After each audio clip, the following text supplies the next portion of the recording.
El tema de hoy, ¿verdad? Es sobre medio fondo, metodología de entrenamiento de fondo y básicamente la presentación que hice el día de hoy la basé mucho en la teoría de Bershosansky, por eso está acá el link así que la situación, digamos, al website de Versofancy.com, donde pues creo que también puede ser valioso si ustedes quieren conocer un poquito más a fondo sobre sobre esta teoría del entrenamiento. Versofancy pues es un científico muy reconocido ruso que ha desarrollado metodología de entrenamiento. Hay libros de metodología de entrenamiento general, pero adicionalmente, pues en el tema de medio fondo y fondo, pues también ha desarrollado mucho sobre la teoría del entrenamiento, sobre la planificación y periodización del entrenamiento. Entonces, las burbujas estas básicamente son los temas que vamos a trabajar. Empezar con el tema de anatomía y fisiología relacionado siempre, ¿verdad? A la teoría del entrenamiento en carreras de medio fondo y fondo. Luego vamos a ver un poquito sobre principios metodológicos. Luego justamente vamos a hablar sobre el modelo de entrenamiento para carreras de medio fondo y fondo de Versosansky. Y siguiendo bajo este esquema sobre los métodos de entrenamiento que él plantea para lo que es entrenamiento de fondo y fondo.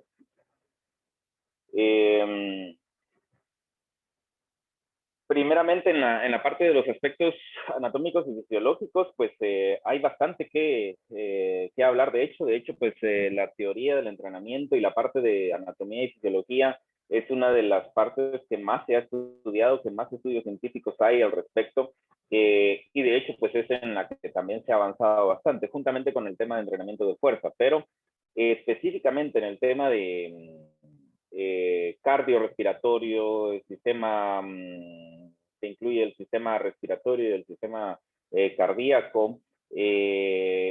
Ha habido mucho avance y de hecho, pues teorías que hace 30 años se creían pues que eran las correctas, en los últimos años pues se ha ido cambiando y básicamente pues creo que en el tema de teoría del entrenamiento, uno de los principales exponentes de 1900 del siglo pasado, ¿verdad? Es Osolín, que de hecho en él se basa la teoría del entrenamiento general, ¿verdad? El entrenamiento tradicional. Verkhoshansky ha tratado de ir actualizando esta teoría, pues y irla adaptando a los nuevos descubrimientos y hallazgos científicos. La primer aspecto que tenemos que tener en cuenta desde el punto de vista de fisiología es el volumen de oxígeno. Todas las carreras de medio fondo y fondo, pues, y en general todo el tema de resistencia, todos los eventos y deportes en donde la resistencia es la cualidad preponderante, una de sus principales limitantes o de las principales situaciones que deben de entrenarse es el volumen de oxígeno. En cuanto al volumen de oxígeno, hay diferentes conceptos que vamos a ver acá en esta diapositiva. El primero es el volumen de oxígeno como tal consumido, que se le llama el VO2, que básicamente pues es la cantidad de oxígeno que el cuerpo puede consumir durante un minuto.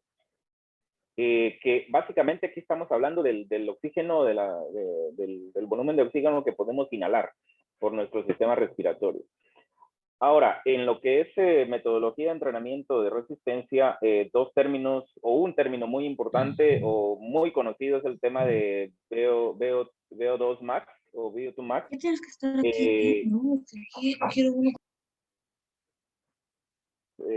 Bueno, creo que se le activó algún micrófono por ahí, pero continuamos. El VO2 max o volumen máximo de oxígeno es el volumen de oxígeno que pues respiramos, pero que además es transportado y utilizado durante cualquier ejercicio que estemos realizando Y cuando le agregamos el tema de máximo es porque es la mayor cantidad, digamos, en un ejercicio máximo, en un ejercicio que llega hasta el rechazo, digamos, ¿verdad? O así se le llamaba anteriormente, que es donde realmente llegamos el 100%. Ese es el volumen máximo de oxígeno. Otro concepto que recientemente se ha estado utilizando es el volumen de oxígeno o el pico de volumen de oxígeno. Y tiene ciertas diferencias con el volumen de oxígeno máximo, pero básicamente son en el procedimiento de cómo se evalúa y cómo se determina. Mientras que el volumen máximo de oxígeno es la cantidad de volumen de oxígeno que puedo utilizar en un ejercicio máximo, durante, digamos, la última fase, digamos, de esta prueba de VO2 max, que normalmente pues se hace en una banda sin fin o puede hacerse inclusive en pruebas de campo, pero habla sobre particularmente las pruebas de esfuerzo anteriormente gradual, se iba 3 minutos a una cierta velocidad, luego otros 3 minutos a otra cierta velocidad, otras pruebas de incrementos de 1 minuto, pero esos incrementos, digamos, eran estables. Ahora, la diferencia con el VO2 peak es que ahora ha salido, o bueno, se ha teorizado y se ha desarrollado nuevos protocolos de evaluación de la capacidad aeróbica por medio de pruebas que el incremento es gradual cada segundo. Cada segundo se va incrementando cierta cantidad y en cierto monto la velocidad de la prueba, la velocidad del ejercicio que se esté realizando, y no se para el incremento hasta que se termina la prueba, es decir, hasta que el atleta llega a su máximo esfuerzo. Esto plantea la diferencia que el VO2 peak es ese punto donde realmente se llega al último momento en que ya se termina la prueba y el atleta abandona la prueba, en comparación al VO2 max, que digamos que era el último estadio que el atleta lograba llegar. Entonces, por lo tanto, era como una meseta que se lograba en esos últimos 3 minutos o ese último minuto al cual lograba llegar el atleta, en comparación ahora con el último momento específico en que la prueba pues se logra. Y las diferencias, digamos, en cuanto a volumen de oxígeno, hay cierta diferencia. Y lo que se habla es que, digamos, el VO2 max es realmente la mejor expresión de la capacidad aeróbica como tal. El VO2 peak incluye esa capacidad aeróbica, pero por ser un ejercicio realmente extenuante y llevado hasta el último momento, ese valor puede incluir volumen de oxígeno que se ha estado produciendo, pero que incluye cierto aporte anaeróbico. Entonces, esa es, digamos, cierta la diferencia. Más sin embargo, este valor de VO2 peak se ha relacionado o se relaciona mucho, de hecho, con el tema de la velocidad aeróbica máxima y la velocidad máxima que se logra lograr. Entonces, son pequeñas diferencias que al final, pues, yo quise presentárselas acá porque puede ser que en alguna literatura o en alguna información, artículos científicos que ustedes puedan consultar, hable de VO2 peak y en otros de VO2 max. Y pues la diferencia es más que todo en la metodología, en el protocolo que se utiliza para poder evaluar. Sin embargo, los valores, aunque el VO2 peak es mayor, se ha encontrado cierta correlación con la capacidad aeróbica, no a una correlación, digamos, de un 90% o un 95% como el VO2 max, pero sí una correlación bastante alta. Eso con relación al volumen de oxígeno. Ahora, con respecto a la capacidad cardíaca, que sería, ya estamos hablando de la capacidad del corazón y del sistema circulatorio para poder transportar ese oxígeno que se captó por medio de la respiración, transportarlo hacia los músculos. Acá hay dos situaciones importantes que yo quiero mencionar. Una que es el gasto cardíaco, que es en sí el volumen de sangre, que ya estamos, anteriormente era el volumen de oxígeno, ahora es el volumen de sangre que el corazón puede enviar a los músculos por minuto. y obviamente pues dentro de esa sangre pues va cargada de oxígeno, del oxígeno que ha tomado de la respiración y pues lo lleva hacia los músculos. Ese volumen sanguíneo es definido con una fórmula en la cual se multiplica la frecuencia cardíaca, o sea, la cantidad de latidos que el corazón realiza durante ese minuto, y multiplicado por el volumen sistólico, que es básicamente la cantidad de espacio en la cavidad cardíaca donde se realiza pues el sístole. Este volumen sistólico, pues como les decía, es definido por el volumen de la cavidad cardíaca y además también por la contractibilidad cardíaca, es decir, qué tan fuerte el corazón puede contraerse para poder bombear la sangre que ya está dentro de esa cavidad cardíaca.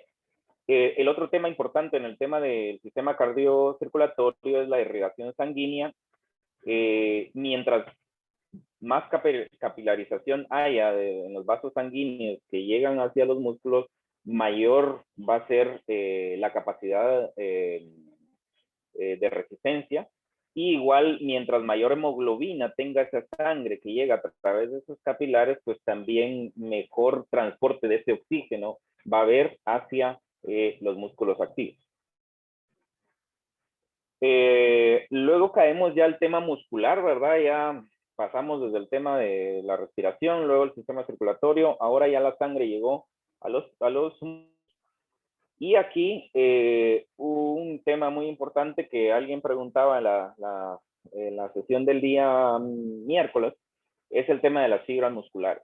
Para las pruebas de resistencia, predominantemente se utilizan las fibras lentas, que son las que tienen más mioglobina, que es digamos, la parte paralela a la hemoglobina, que es la que va en la sangre, pero la mioglobina es la que capta ese oxígeno ya en la célula. Y esa cantidad de mioglobina en la célula, en las fibras de contracción lenta, es mucho más abundante, al igual que es más abundante regularmente el tema de las mitocondrias. O sea, esas fibras de contracción lenta están más hechas para trabajar el proceso mitocondrial. Luego, las fibras rápidas, sí es cierto que también se pueden utilizar en las pruebas de resistencia, pero sobre todo cuando ya las fibras de contracción lenta se han cansado o se han fatigado, y también en los momentos en que aumenta la intensidad. Y esto tiene implicaciones para el entrenamiento en el sentido de que, también se los platicaba la semana pasada, el entrenamiento debe ser un símil de la competencia. Entonces, por lo tanto, si pretendemos que en la competencia, nuestra estrategia de competencia en la carrera de 1500 es que los últimos 500 metros van a ser los más, regularmente son los más exigentes y son los más rápidos. Entonces tenemos que entrenar a nuestro cuerpo para que utilice primero las fibras lentas en la primera parte de la carrera y esas fibras rápidas se reserven únicamente para cuando tenemos que aumentar la intensidad hacia el final para pues lograr la meta, lograr el tiempo, lograr el lugar que queremos o que nos hemos planteado pues, para esa carrera.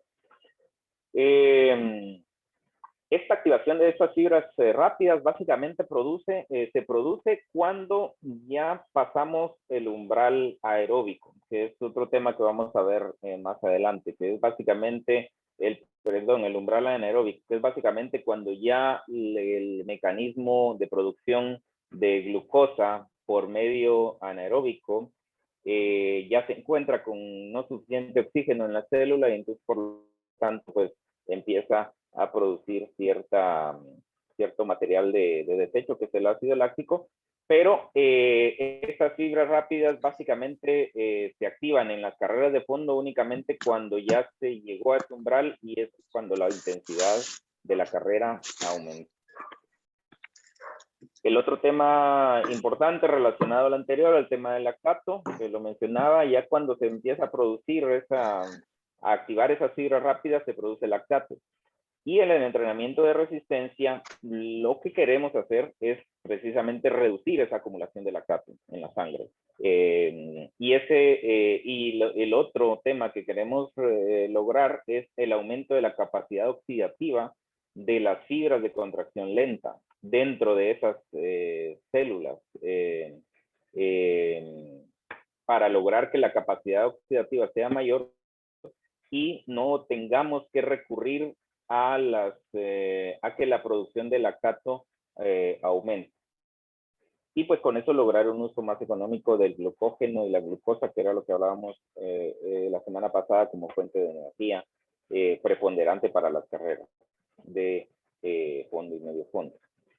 Luego, un tema que también lo hablábamos la semana pasada, el tema de la mitocondria, que es el lugar en donde de hecho se produce la glicólisis, el ciclo de Krebs y la fosforilación oxidativa, que son de hecho los mecanismos de producción de energía más potentes que tenemos en el organismo.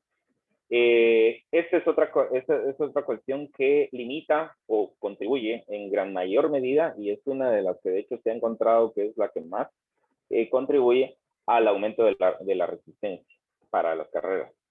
Primero, porque el entrenamiento de resistencia aumenta el número y la dimensión de las mitocondrias. O sea, no solo hace que creemos más mitocondrias, sino que también las hace más fuertes, las hace más grandes.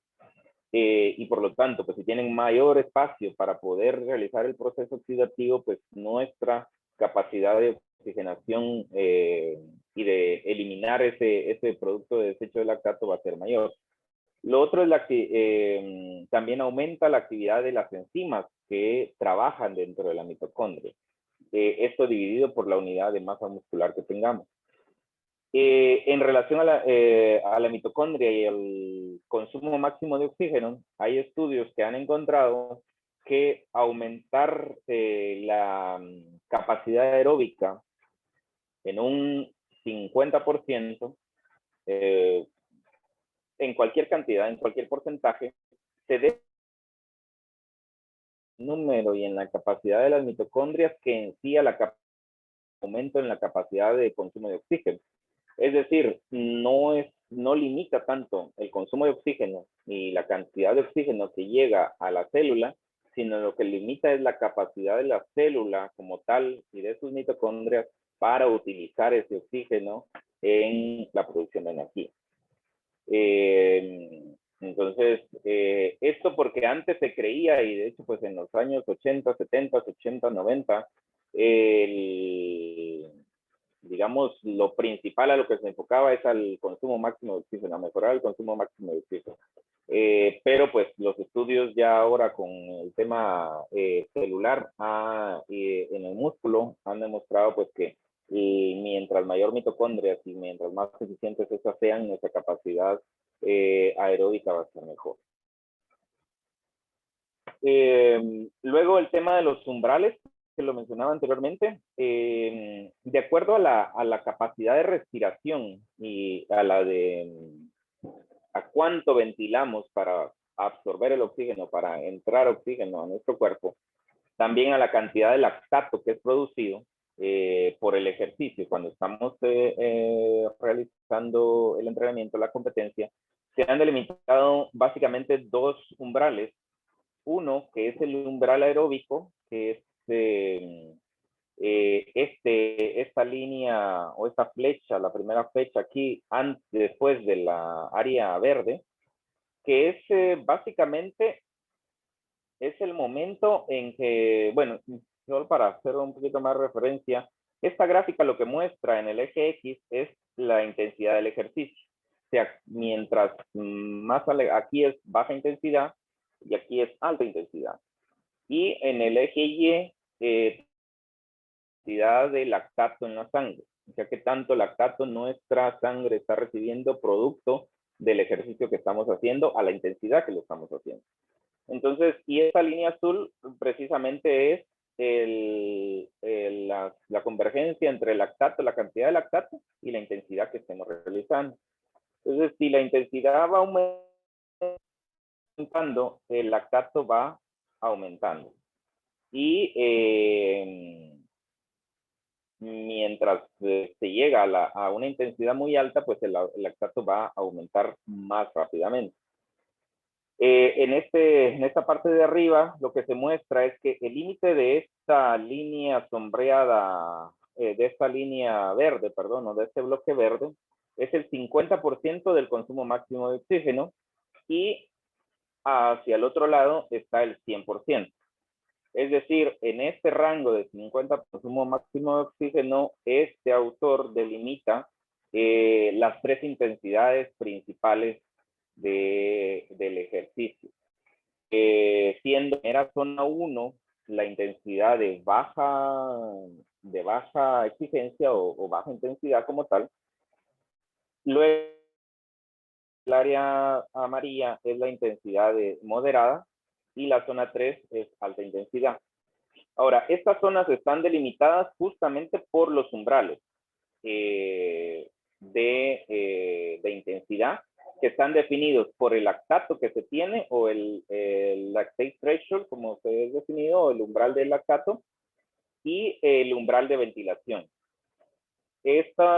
Hay varios estudios que han correlacionado este umbral, que este es el 1, o el umbral aeróbico, lo han correlacionado de que se muestra o que se ha logrado identificar que está presente o se pasa este umbral cuando se está entrenando a una intensidad entre un 66 a un 80%. Esta gran variabilidad es porque hay mucha individualidad en esto, o sea, depende de muchos factores genéticos y de qué tan entrenado esté, que este umbral va a llegar antes en el porcentaje de consumo máximo de oxígeno o después. También se puede medir por medio de la frecuencia cardíaca, y hay estudios en que la han correlacionado. El umbral ventilatorio o el umbral aeróbico puede estar entre el 55 y 80% de la frecuencia cardíaca máxima. Pasado este umbral o antes de este umbral, estamos trabajando en baja intensidad, y arriba de ese umbral estamos trabajando moderada intensidad. Luego, en esto, los estudios han sido bastante consistentes y muestran un lactato de alrededor de 2 milimoles de lactato en sangre. Y de hecho, pues eso es una de las mediciones más precisas que hay para determinar intensidad del ejercicio. O en qué momento estás trabajando baja intensidad o moderada intensidad, es determinado si ya llegaste al 2 milimoles de lactato o no. Luego, si se continúa el ejercicio o se continúa incrementando la intensidad del ejercicio, se puede llegar al segundo umbral de lactato o segundo umbral ventilatorio, que regularmente suceden casi a la misma vez, que este está definido porque la intensidad correlacionada al consumo máximo de oxígeno va a estar dentro del 88 al 93%, y la frecuencia máxima va a estar entre un 90 y un 100% de la intensidad. En cuanto al lactato, el valor de lactato que normalmente se consigue en estudios que llegan a estas intensidades, en individuos que llegan a estas intensidades, es de 4 milimoles de lactato. Posterior a esto, hay una subida exponencial, ¿verdad? Yo creo que ahora el término exponencial lo entendemos un poquito más por todo este tema de la enfermedad que este año nos ha tocado vivir, pero realmente ustedes ven que cuando algo es exponencial se va incrementando rápidamente hacia arriba y casi que es una línea vertical. Y esto mismo sucede cuando ya pasamos este umbral de los 4 milimoles de lactato y continuamos incrementando la intensidad. El nivel de lactato en sangre va a incrementar exponencialmente. Ahora, todos son con medidas. Ventilación, tenemos que usar una mascarilla conectado a un aspirómetro. Lactato, pues tenemos que tener equipo de laboratorio para pinchar y sacar una muestra de sangre. O sea, son situaciones un poquito complicadas de medir ya en el campo. Sin embargo, la frecuencia cardíaca es uno de los valores que pues es bastante asequible pues de poder medirse, sobre todo ahora con el tema de relojes o de smartwatch, que no son tan precisos, pero pues sí te pueden dar alguna orientación de tu frecuencia cardíaca, o pues los medidores de frecuencia cardíaca, digamos, que se usa el cinturón en el pecho, que eso es con electrodos, que eso pues realmente estás midiendo la actividad, la cantidad de emisión eléctrica que realiza el corazón cuando late. Entonces esos son más precisos que los smartwatch, porque el smartwatch lo que mide es la cantidad de sangre que circula en la muñeca en el momento, segundo a segundo, milisegundo a segundo. Entonces en base a eso determina la frecuencia cardíaca y pues da un aproximado. Pero pues es una medida aceptable, más o menos es un 80% de aceptabilidad o de correlación, lo cual pues para, si no se tienen los medios más precisos, pues es aceptable. Ahora, otra forma más, digamos, empírica, pero que tiene su respaldo científico, es lo que algunos le llaman el test de hablar y cantar. Si ustedes ven aquí, esto es más o menos la forma que tiene esta última parte, del primer umbral hacia el segundo, incremento pronunciado y leve curva o leve inclinación, y luego del segundo umbral la inclinación es mayor. Entonces esto es lo mismo acá. En la primera parte, cuando podemos cantar, mientras estamos haciendo el ejercicio, se puede decir que estamos en una intensidad de baja moderada, o estamos cercanos a este primer umbral. Pero luego, si ya nos es difícil inclusive hablar cuando estamos haciendo el ejercicio, pero pues posiblemente podemos hablar, pero es una, dos, tres palabras, articular una pequeña frase, estamos en una intensidad, digamos, moderada, pero cuando ya nos es difícil realmente hablar, llegamos a una intensidad alta. Entonces esto pues también como una herramienta, digamos, fácil, empírica, que cualquiera pues la podemos utilizar para pues lograr identificar la intensidad del entrenamiento pues de nuestros atletas, ¿verdad? Y pues esto pues está relacionado también a los umbrales. La otra parte, Profe, sí, Germán. quizás si podría poner la diapositiva de donde mantiene las zonas de umbrales. Con respecto a esas zonas que usted tiene ahí en zona 1, zona 2 y zona 3, en su opinión, ¿cree que es preciso diseñar un protocolo que mantenga las tres zonas o estrictamente un protocolo con la zona 3 para mejorar el VO max? Todo la metodología del entrenamiento tiene que aplicar diferentes principios. Depende cuál es tu objetivo del entrenamiento de ese día. Puede ser que un día tu objetivo sí sea llevar al atleta a esta zona de alta intensidad, entonces tu protocolo o tu plan de entrenamiento de ese día va a ser específico para poder llegar a esa intensidad. Entonces ya basado en evaluaciones previas, vas a saber a qué velocidad o a qué tiempo tu atleta debe correr, un 400, un 600, para estar en esa intensidad.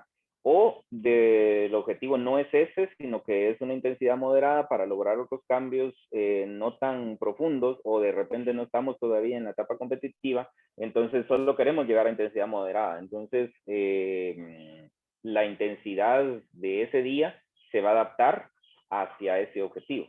Esto si hablamos pues de protocolos o estamos hablando de planes de entrenamiento o estructuras de entrenamiento para una sesión como tal. Ahora, si es para evaluación, que me preguntabas, pues regularmente los protocolos se habla de temas para evaluación como tal de la capacidad aeróbica. Regularmente los protocolos para evaluar están hechos para llegar al atleta a la máxima intensidad. Con raras excepciones de ciertos protocolos que no llegan a la máxima intensidad, pero ya han sido validados previamente que sobre todo es, por ejemplo, para poblaciones con ciertos riesgos, ¿verdad? Cardíacos, o adultos mayores, personas que tienen problemas cardíacos, se les puede evaluar, o sea, se les tiene que evaluar para poder prescribir mejor el entrenamiento, pero con un protocolo que no los haga llegar a la alta intensidad o a una situación de completa fatiga. No sé si esa era tu pregunta en relación al entrenamiento o a la sesión de entrenamiento como tal. Sí, profe. Muchas gracias. Ok. Luego, otro tema importante es el tema de la velocidad aeróbica máxima, que está relacionada con esto, y de hecho, pues, la velocidad aeróbica máxima, digamos, medida en un test, se llega a 100%, como en el tema de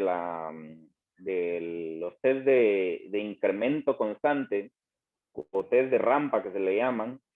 En esos test uno llega realmente a una velocidad máxima. Sin embargo, esta velocidad al final del test no implica que sea o no llegamos a esa velocidad completamente o mayoritariamente por aporte aeróbico.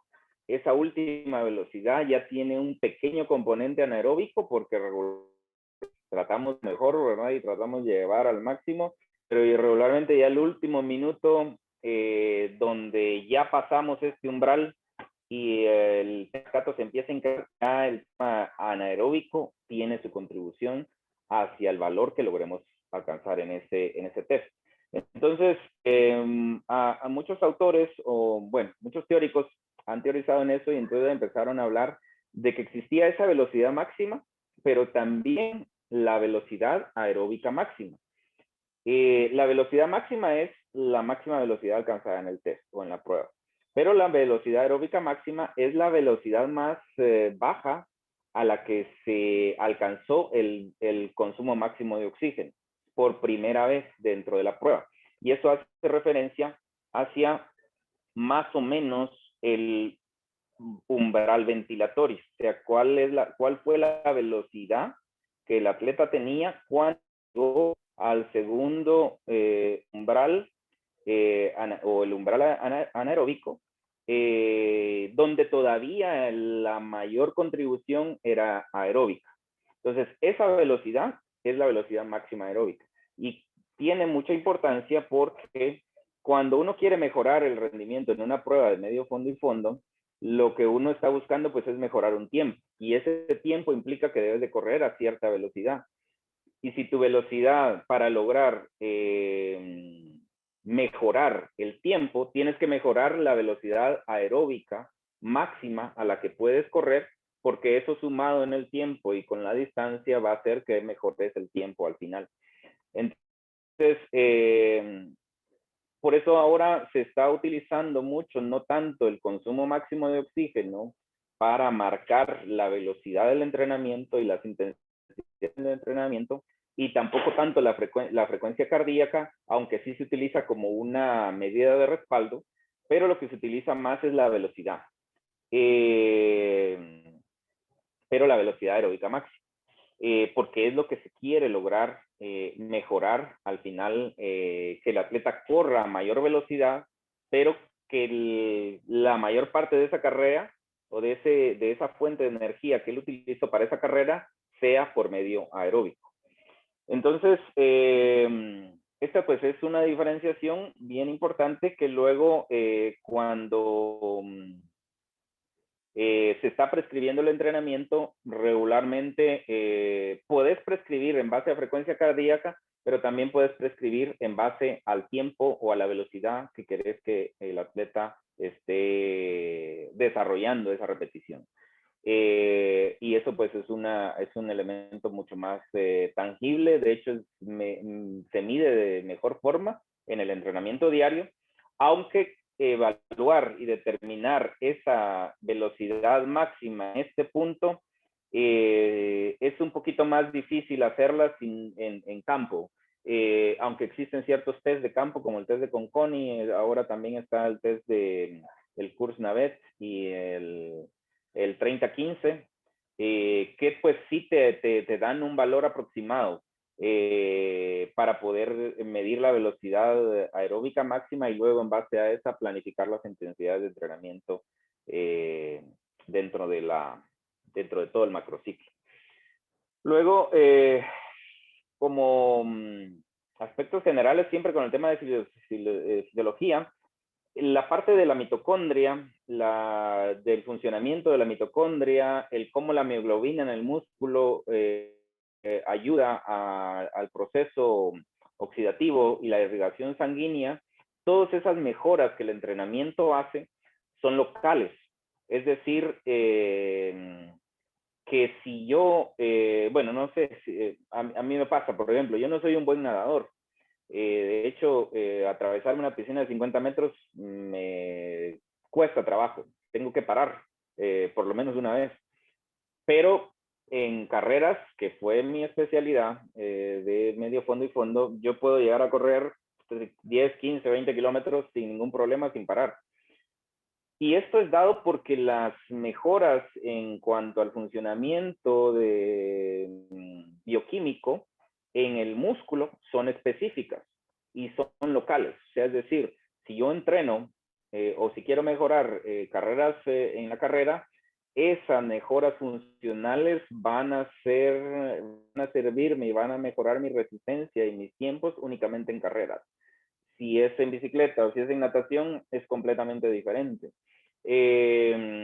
Entonces, esto porque sí es una parte importante y lo que les decía, aunque yo tenga una buena capacidad aeróbica, mi corazón esté fuerte, mis pulmones capten mucho oxígeno y mi irrigación o mi sangre tenga mucha hemoglobina,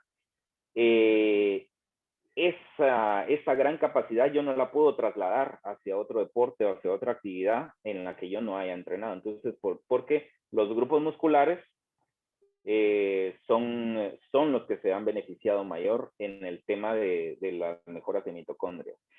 Y el otro, que el volumen alto de entrenamiento es lo que realmente hace aumentar las cavidades cardíacas, que es una de las partes importantes que les decía al inicio.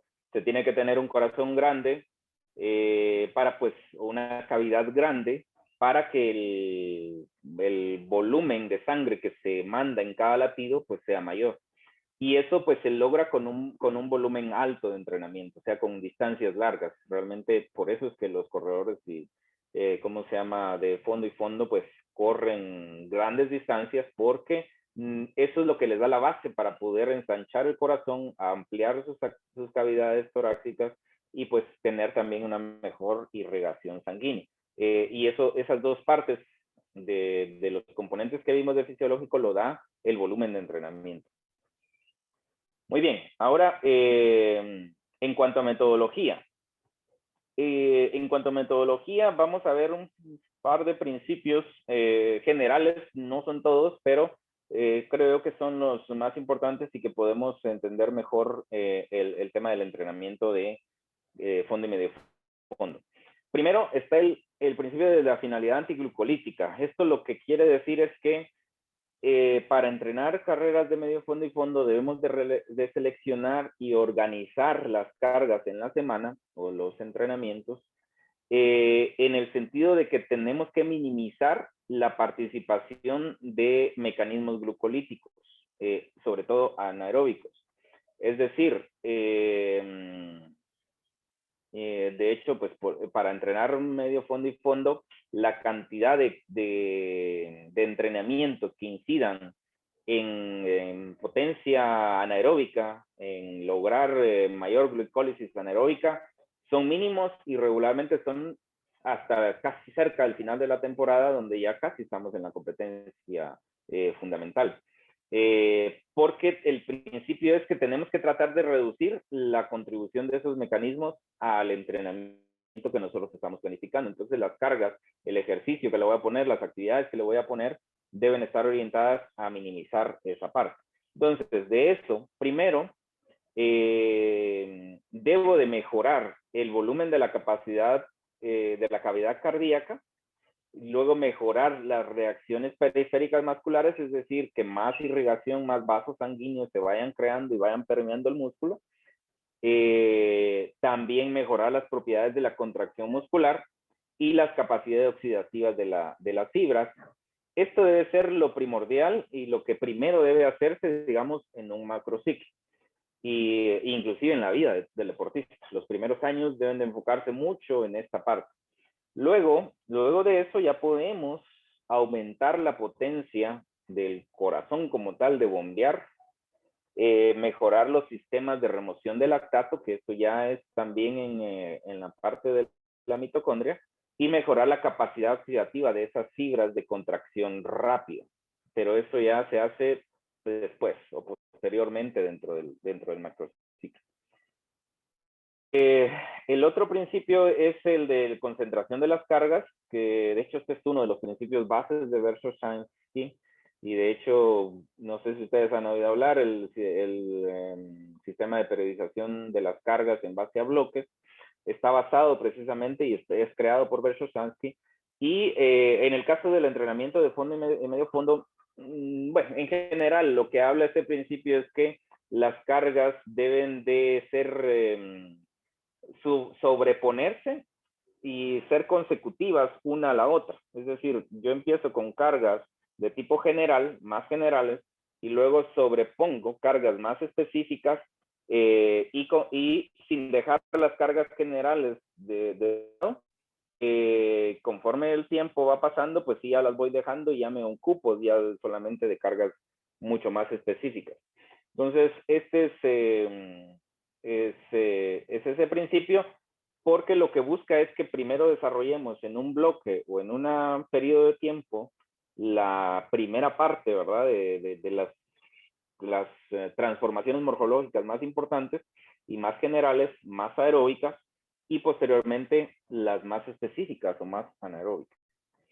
El otro es que también se debe dar prioridad a la preparación de la fuerza especial. Y esto de lo que habla es que en el caso del entrenamiento de fondo y medio fondo es necesario entrenar fuerza, pero debe ser fuerza especial y local, por lo que les hablaba del tema de la fisiología, o sea, las mejoras en la capacidad mitocondrial, en las mejoras en la capacidad del músculo son locales.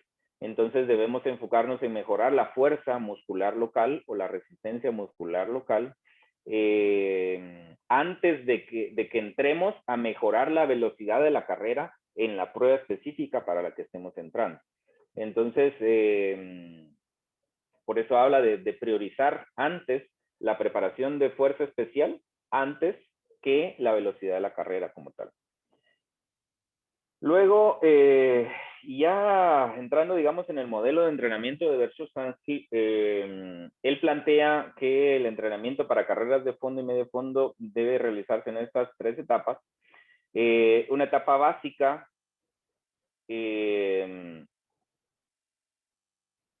luego una etapa especial y una etapa de competición. La línea azul que ven aquí es básicamente la forma deportiva del atleta, es decir, en el periodo competitivo se sube, y si ustedes ven, de hecho, en el periodo básico, la forma deportiva se baja, porque el objetivo ahí es mejorar la condición general del atleta. Luego, la etapa básica, como les decía, es el inicio de los procesos de adaptación y la formación de las condiciones morfológicas previas, o sea, la parte básica. Que el músculo tenga la fuerza necesaria, es que la cavidad del corazón sea grande, y que la irrigación sanguínea llegue a todos los músculos para que luego estén preparados cuando ya vengan las cargas altas para llevar realmente una gran cantidad de oxígeno. En la parte cardiovascular. Luego en la parte neuromuscular, el objetivo es el aumentar la capacidad contráctil del músculo y mejorar la capacidad oxidativa, pero de las fibras lentas. Ese sería el objetivo de la etapa básica o preparación general, como digamos algunos otros, podrían encontrar algunos términos parecidos. Luego, en la etapa especial, lo que se busca es aumentar de forma gradual la potencia de trabajo, la capacidad de trabajo en un régimen muy similar al de la competencia. O sea, es decir, aquí ya nos vamos acercando, en la parte general fueron métodos de entrenamiento y cargas de entrenamiento muy generales, acá en la especial ya empezamos a buscar que las repeticiones sean similares a la distancia de la competencia, la intensidad gradualmente se va acercando a la intensidad que queremos lograr en la competencia. Y en tema cardiovascular, el objetivo es mejorar la potencia del miocardio, de latir más fuerte. Y parte neuromuscular, siempre mejorar la contracción muscular y la capacidad oxidativa, en este caso ya de ambos tipos de células, tanto las de contracción lenta como las de contracción rápida. Luego en la etapa competitiva, el objetivo es adaptar al cuerpo al nivel máximo de trabajo en una velocidad específica de la competencia. Es decir, si yo entreno para 1500 y mi objetivo es correr en 4 minutos el 1500, que eso me hace una velocidad por kilómetro alrededor de 3 minutos por 3 minutos 20, no, 2.50, alrededor de 2.50. Entonces, mis entrenamientos van a estar orientados en esa etapa a que debo de correr 1 kilómetro en 2.50 o 1.200 en 3.20, que es más o menos, realmente no tengo los datos aquí precisos, pero calculando tiempo y porcentajes se puede ir llegando a esos datos. Y ese sería el objetivo de esa sesión de 2, 3 repeticiones, 4, 5 repeticiones de esas distancias, simulando la velocidad específica que voy a tener en la competencia. El objetivo ahí es mejorar la capacidad cardiovascular, el aumento de la frecuencia cardíaca, o sea, la capacidad de que la frecuencia cardíaca se acople a la velocidad de la carrera, y el aumento de la potencia del sistema muscular en el régimen específico de la carrera. Luego, en cuanto a métodos de entrenamiento que se utilizan, la carrera continua es uno de los principales métodos, ¿verdad?, para medio fondo y fondo, y debe de realizarse en la mayoría de las veces en una intensidad cercana al umbral anaeróbico, o el segundo umbral que vimos. Esto porque debemos de, o sea, con eso vamos a mejorar la capacidad oxidativa de las fibras de contracción lenta. Perdón, aquí es a la intensidad aeróbico, no anaeróbico, es el primer umbral. Luego, las carreras de repeticiones deben de realizarse a intensidades mayores o iguales al consumo máximo de oxígeno, y porque este tipo de repeticiones, este tipo de entrenamiento mejora la capacidad oxidativa de las fibras de contracción rápida. Ahora, a nivel cardiovascular, este modelo de entrenamiento lo que habla es que primero trato de mejorar el volumen cardíaco, la cavidad torácica, luego lograr si ustedes ven aquí la flecha es más continua, lo que quiere decir que este tipo de objetivo o de métodos que van a lograr este objetivo va a ser más constante que este otro, que ya está reservado básicamente para la etapa de competición. Esto se traduce en métodos de entrenamiento, y los que plantea Verkhoshansky como los principales para carreras de medio fondo y fondo es la carrera continua uniforme, o carrera prolongada uniforme le llama él, la carrera elástica uniforme pero no prolongada. Esto lo que básicamente son carreras en las cuales los despegues son más preponderantes, o sea, nos enfocamos en que la fase de despegue, en decirle al atleta en que empuje más, en que sienta más el empuje de su pie contra el suelo, y que cuando el pie llegue después de la zancada, logre llegar a tocar el suelo, se realice un movimiento como de resorte o elástico en el movimiento de empuje. Esto pues lo que trata de hacer es hacer sentir al atleta y mejorar la técnica de contacto con el suelo, que es una de las cosas que también mejora los tiempos y la velocidad de carrera. Luego el otro método que Versace recomienda es el de Fartlek aeróbico. Estos pues son carreras continuas, pero a diferentes velocidades. Puedo hacer 1 minuto de carrera muy rápida, luego un descanso de 30 segundos, luego puedo hacer otros 2 minutos de carrera rápida y luego un descanso de otra vez 30 segundos o de 60 segundos y luego lo voy variando. Regularmente este tipo de entrenamiento se recomienda hacerlo en el bosque o en cross country, para también aprovechar la misma topografía, nos hace cambiar la intensidad o la velocidad de la carrera. Luego están las respuestas o en pendientes hacia arriba.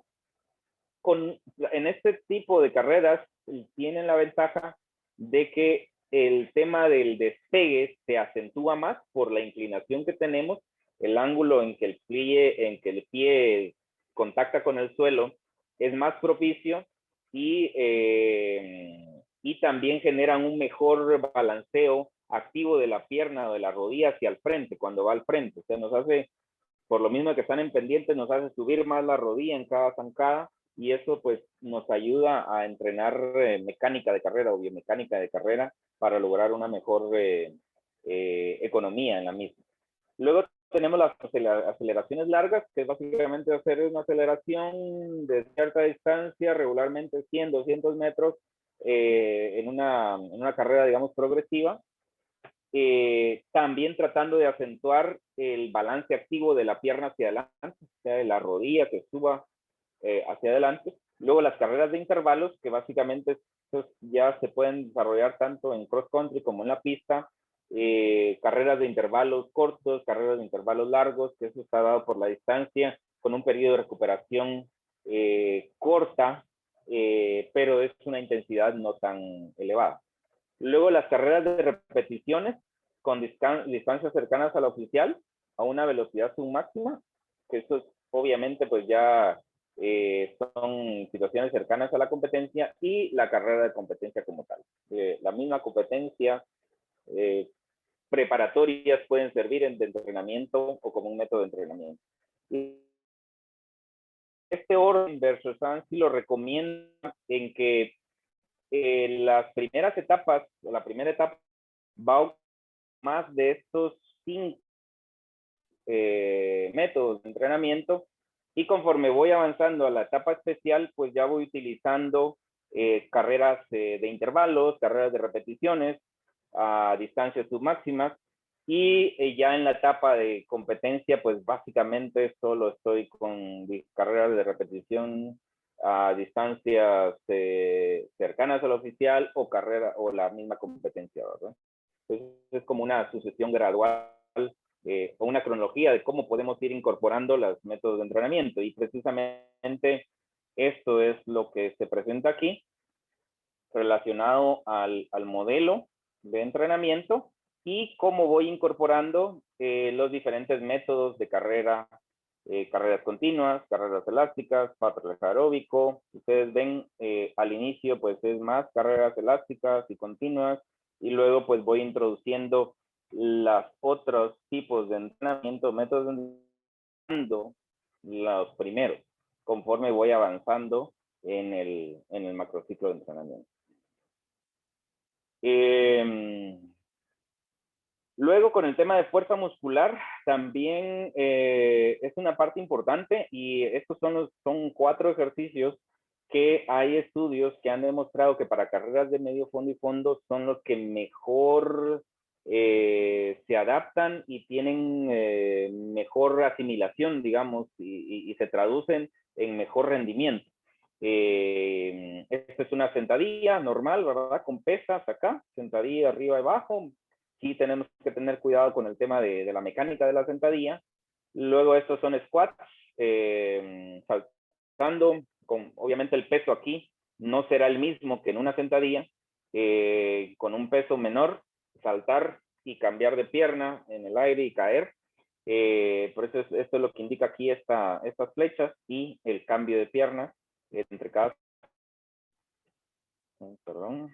Luego tipo de sentadilla, pero con una una pesa rusa, creo que le llaman a esto, con un barbell roll en medio, que eso también ayuda al tema de los músculos acá isquiotibial. Y esta que es con una correa o con una cinta elástica, podría ser ahora que se ha dado mucho de moda y los venden bastante, amarrada a un, ¿cómo se llama? Amarrarla al pie, amarrarla a un punto fijo y luego amarrarla al pie o sostenerla en el pie y hacer el movimiento de balanceo de la pierna hacia adelante, como en una carrera, ¿verdad? El movimiento de la carrera de atrás hacia adelante, de atrás hacia adelante. Pues como les digo, estos 4 ejercicios, hay un par de estudios detrás que han demostrado pues que tienen los mejores, tienen los mayores incrementos en cuanto a fuerza muscular y que esos incrementos en fuerza muscular específica de las piernas se trasladan a rendimiento en las carreras de medio fondo y fondo. Luego, también para el tema del sistema neuromuscular y este entrenamiento, pues también el tema de la capacidad oxidativa de las fibras de contracción lenta va a ser lo principal en la primera etapa. Las de contracción rápida se van a empezar a entrenar, pero va a ser más preponderante en la etapa especial. La capacidad oxidativa de las de contracción rápida va a ser también en la preparación especial y luego la potencia del trabajo general del sistema neuromuscular en general va a ser lo que se va a trabajar con los métodos de entrenamiento que apliquemos en la última etapa de competencia. Luego quiero finalizar con un par de ejemplos de microciclo de entrenamiento de carrera de medio fondo y fondo. Esta es una semana de entrenamiento, es un microciclo de una semana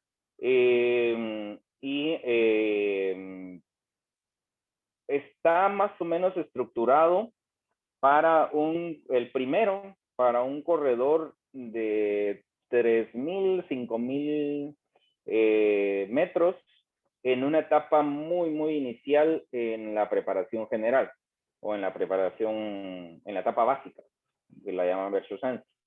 El día lunes, acá como ejemplo es una carrera continua de 30 a 40 minutos. Acá la intensidad está marcada por frecuencia cardíaca, porque tiene una carrera continua, el tema de la velocidad no es tan necesario acá o no es tan medible ya en el entrenamiento, entonces la frecuencia cardíaca para carrera continua es mucho mejor indicador de intensidad. Acá estaría entre 130 a 150 pulsaciones por minuto. Esto también, estamos hablando de un atleta que su pulsación máxima podría haber llegado alrededor de 190 pulsaciones por minuto, 190, 195. Entonces, esta frecuencia cardíaca está pensando en esto, está pensando en que más o menos es un 60%, 70%, hasta un 75% de la frecuencia cardíaca máxima. Luego el siguiente día, ese atleta tiene carreras en cuestas de 300 a 40 metros de distancia, estas cuestas. La frecuencia cardíaca debe ser menor a 160 pulsaciones por minuto y el volumen total de la sesión de entrenamiento, de la parte principal nada más, sin contar el calentamiento ni el enfriamiento, debe ser de alrededor de 4 a 5 kilómetros, 4.5 kilómetros. Es decir, si son repeticiones o las cuestas son de 400, este atleta va a hacer alrededor de 10 repeticiones. Si son de 300 metros, puede hacer hasta 15 repeticiones. Y eso daría el total del volumen de esa sesión.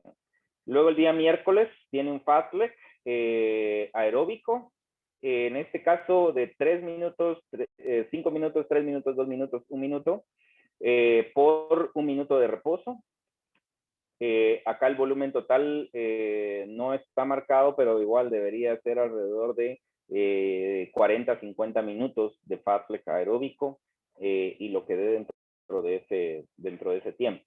Luego el día jueves, bueno, se me había olvidado, este día lunes básicamente está pensado como para una primera activación de la semana. Es solamente carrera aeróbica, por lo tanto, pues el objetivo es mejorar la cavidad torácica, la cavidad cardíaca y es carrera continua a una intensidad baja, moderada. Luego, este tema de las cuestas está más enfocado en el tema de fuerza, pero de fuerza específica de carrera, Entonces, por eso son las cuestas de una cierta distancia y a una cierta pulsación que es cercana a un 80% de la frecuencia máxima. Luego este parque aeróbico, nuevamente el objetivo es mejorar condición general, mejorar funcionamiento cardíaco, mejorar irrigación sanguínea.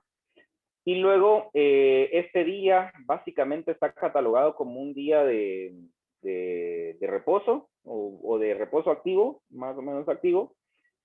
Aquí la carrera continua es más larga, pero las pulsaciones deberían ser mucho menores, no, tratar de no llegar al 140, y después de eso incluir ejercicios de fuerza muscular local, por decirles 2, 3 de los ejercicios que vimos anteriormente. Luego, el día viernes sería el día, digamos, de carga más elevada de este microciclo, día martes, miércoles. Lo que se plantea aquí son carreras de repeticiones de 2000 o 1000 metros, o inclusive de repeticiones progresivas, en que empezamos haciendo 2000 y luego 1000, luego otra vez hacemos 2000 y luego 1000, a una frecuencia ya un poco más elevada de 155 100 pulsaciones por minuto, y el volumen total es de 5 a 6 kilómetros. Es decir, 3 repeticiones de 2000 o 5 o 6 repeticiones de 1000 metros. Harían más o menos ese volumen. Y carga más elevada de las. El día sábado nuevamente es un objetivo de capacidad aeróbica. Genera con carga de 70 minutos, pulsaciones 130, incluir nuevamente ejercicio de fuerza muscular local. Y luego pues el domingo descanso. El segundo ejemplo estaría enfocado a un corredor de 800 o 1500 metros, en el cual empezamos el día lunes con un fast track aeróbico, una activación, pero si ustedes ven aquí, no empezamos con carrera continua, sino con un fartlek, porque este corredor está más dado a correr un poquito más rápido, por la misma especialidad. Entonces, la activación la podemos empezar un poquito con un fartlek que es más exigente que, digamos, que una carrera continua. Luego, en el día de fuerza, o el día que está enfocado a fuerza muscular específica y orientada a la disciplina, tenemos carrera de multisaltos, o la carrera que Vershoshansky le llama de elástica, que lo que busca es, bueno, en este caso lo que busca es mejorar el movimiento mecánico de contacto y despegue. Y en este caso, lo que yo estoy planteando acá es un entrenamiento de multisaltos específicos, carrera de atletismo, es cuáles los multisaltos se van a repetir durante 100 metros, pero son multisaltos muy, muy cortos, ya que en los 100 metros vamos a hacer hasta 1000 repeticiones de ese salto, y luego descansamos 100 metros caminando o trotando, para lograr un volumen total de alrededor de 3 o 4 kilómetros en la sesión. Es decir, las repeticiones van a ser bastante prolongadas. De hecho, este es un entrenamiento bastante fuerte. Y el día siguiente, pues tenemos un entrenamiento de intervalos. Este entrenamiento empieza corriendo 600 metros. De por medio hay 100 metros de reposo, luego correr 400 metros, nuevamente de por medio hay 100 metros de reposo, luego 200, 100 metros de reposo, 100 metros carrera y 100 metros de reposo. Este tipo de entrenamiento, en esa forma progresiva decreciente, lo que permite o el objetivo por el cual se plantean así es porque va a permitir que en las últimas repeticiones, que van a ser más cortas, el atleta va a poder ir más rápido, y de esa cuenta va a ser mucho más similar a la competencia, aunque estemos en un periodo de preparación general o etapa básica. Esos últimos 100 metros, como son 100 metros, van a poder ser a una velocidad un poquito más rápida, no a una velocidad que ya genere mecanismo anaeróbico, pero sí a una velocidad que sea más rápida que el 600 metros con el cual empezamos la sesión. Entonces, ese es el objetivo, pues, y si ustedes ven en la mayoría de repeticiones. Acá, por ejemplo, en el Parker de arriba, empieza con 5 minutos, 3 minutos, 2 minutos, 1 minuto, y es por la misma razón. Es lograr que el atleta se acostumbre a que va a empezar a una cierta velocidad y la velocidad va a ir aumentando conforme el entrenamiento va avanzando o la competencia va avanzando. Luego, en este caso, tenemos un día de descanso de por medio, porque estos multisaltos no parecen mucha distancia ni muy cansados, pero realmente crean mucha fatiga muscular y pues lo que pretendemos aquí es descansar es de esa parte o relajar, bajar la carga de estos 2 días. Y luego el día viernes, que sería el quinto día, nuevamente es el día más intenso de la semana, por esto el descanso aquí también. Y acá las repeticiones ya son diferentes, ya no son 2000 y 1000, son 1200, 800 y 400, similares a la distancia de competencia, reposo de 400 metros, la frecuencia cardíaca sí es un poquito más elevada por tratarse de un corredor de 1500 y el volumen alrededor de 5 o 6 kilómetros. Déjenme ver. No, aquí tengo que hacer una acotación. Aquí el volumen no debería ser de más de 4 kilómetros y medio. En relación al volumen, una recomendación, y eso es muy personal y que yo la tomé de mi entrenador ruso, por cierto, un entrenador que estuvo aquí en Guatemala, el volumen de entrenamiento, sobre todo de la sesión, debe de estar dentro de 2 a 3 veces la distancia de carrera del evento principal. Es decir, si yo soy un corredor de 1500, el volumen de la sesión de carrera o la sesión más importante de la semana no debe exceder de 3 kilómetros a 4 kilómetros y medio. Por ahí debe estar. Las otras sesiones que no son la sesión principal y no están a la velocidad o buscando esa distancia de carrera, pueden ser alrededor de hasta 4 veces la distancia oficial que es atleta core. Y con eso pues nos da una idea más o menos del volumen. Esto también para no sobrecargar y no llegar a volúmenes excesivos, ni tampoco a volúmenes que no generen realmente ningún efecto también en el atleta. Muy bien, esto con relación. Y luego el día nuevamente en el anterior corredor son 50 minutos, que es lo más que un corredor de 1500 debería de correr en forma continua, quizás hasta 60 minutos en algún momento. La frecuencia cardíaca también baja y luego ejercicios de fuerza muscular local. Acá tengo que hacer la acotación de que si es un atleta ya más o menos experimentado, se podría incluir una segunda sesión de fuerza, inclusive el día jueves, no tan intensa, para también lograr mejor efecto en el tema de la fuerza muscular local. Entonces, esto sería todo, me parece.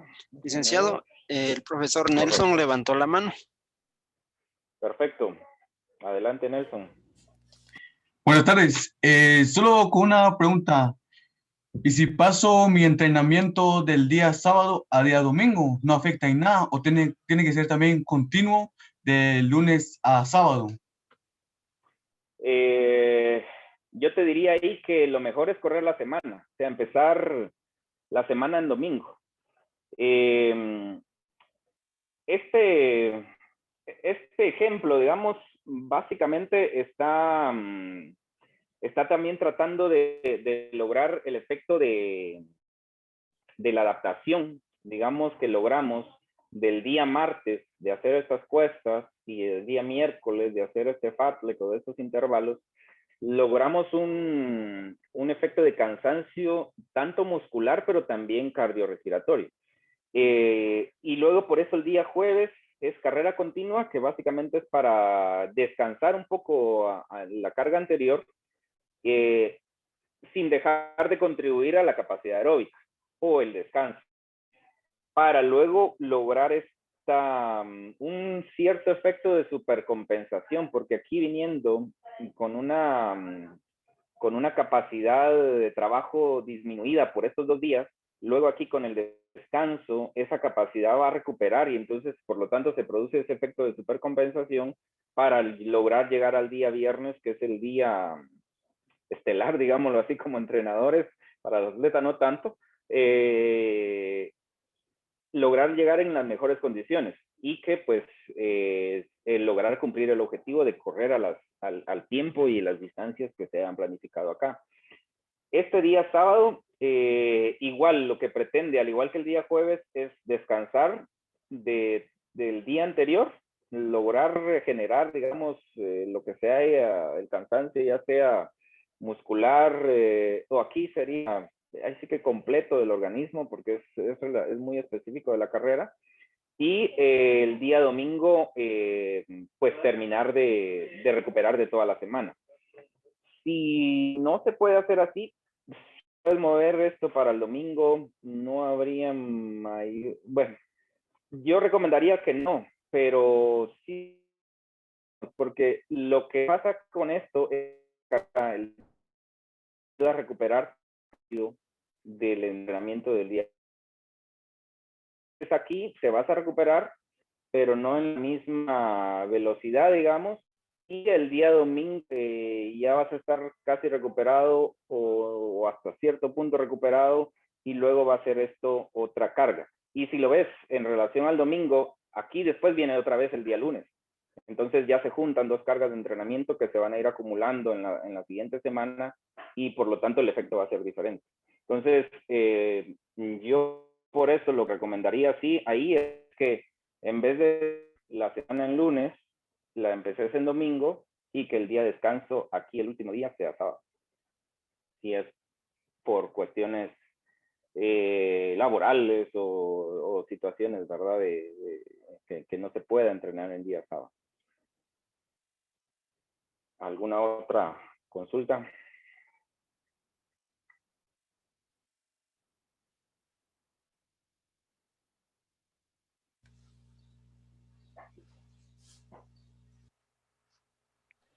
Compañeros, ¿alguien más que tenga alguna pregunta, alguna inquietud que la pueda plantear?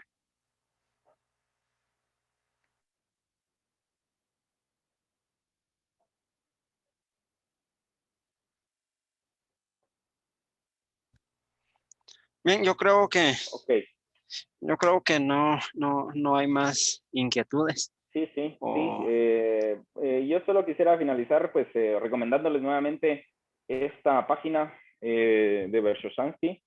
Es la página oficial de él. Él publica ahí, bueno, alguna información, aunque también pues por ahí vende sus libros que son muy reconocidos y buscados. Lamentablemente están la mayoría en inglés, pero para los que tengan la posibilidad es una buena fuente. Y si no, también los libros de él los publica la editorial Padre Tribo en España, ya en versión en español. Y pues también se lo recomiendo, ¿verdad? De hecho, él tiene un documento muy específico sobre esto, sobre el modelo de entrenamiento para carreras de medio fondo y fondo, y me parece, yo recientemente lo encontré, y la metodología de entrenamiento que él plantea, bueno, se ve que obviamente es ruso, porque yo les decía, yo tuve un entrenador ruso y que estuvo aquí en Guatemala alrededor del año 2000 al 2015, 2010 por ahí. Y casi que fue esa la metodología que utilizó en cuanto a los métodos de entrenamiento y a la forma en que se iban colocando, digamos, dentro de los periodos del macrociclo, ¿verdad? Entonces, es una buena metodología y pues los invito a visitarlos ahí, ¿verdad? Y pues también para los que quieran contactarme, acá abajo redes sociales, tanto de Facebook, Instagram y LinkedIn también, y pues pueden contactarme sin estoy a la orden para cualquier